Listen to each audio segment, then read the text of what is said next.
19 kids are dead.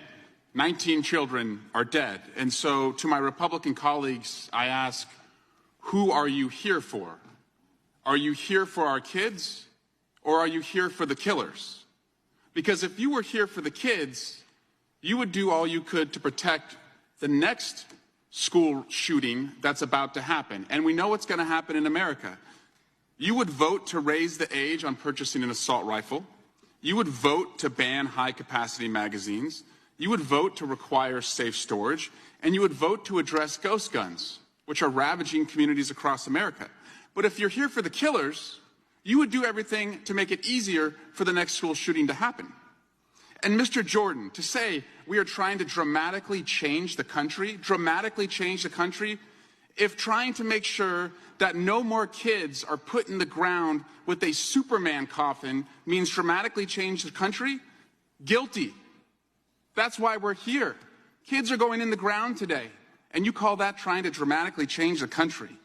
Why aren't you trying to dramatically change the number of dead kids going into the ground, Mr. Jordan? Who are you here for, the kids or the killers? My Republican colleagues are here for carnival games.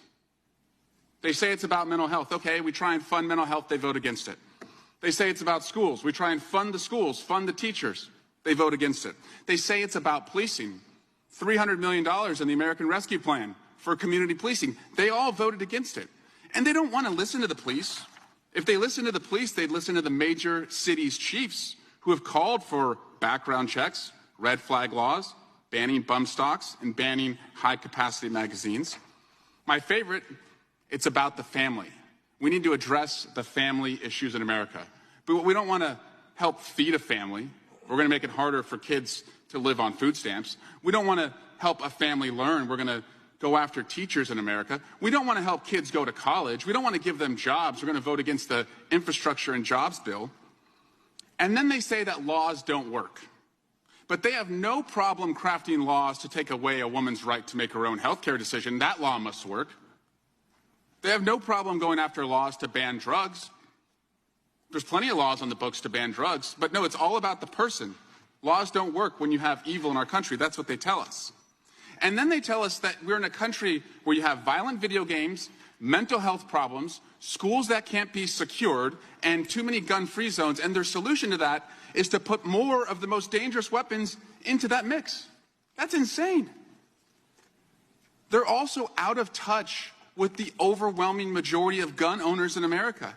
An organization called 97% just put out a poll that said among gun owners, and they only polled gun owners, 86% support background checks, 76% support safe storage, 67% support red flag laws. Those are gun owners. So who are you here for? Our kids or the killers? I'm here for people like Alex Navarro. She's a Moms Demand Action leader in the San Francisco Bay Area.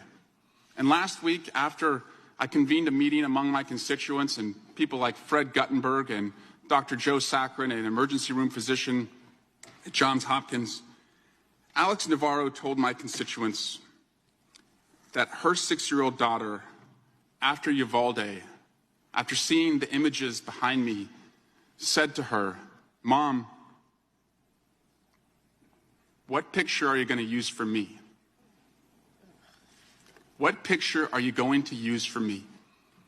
That's what children are asking their parents across America, because they don't believe they're going to come out alive. What picture are you going to use for me?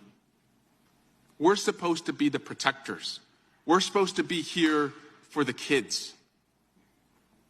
And so to my colleagues today who flew in town, came to work, got ready to argue, my question is, why did you come here at all? Why did you come here at all? If you're not here for the children, why don't you go to the funeral of the killer? Because that's the only place where the killer is being celebrated. We're here to get things done and protect our kids.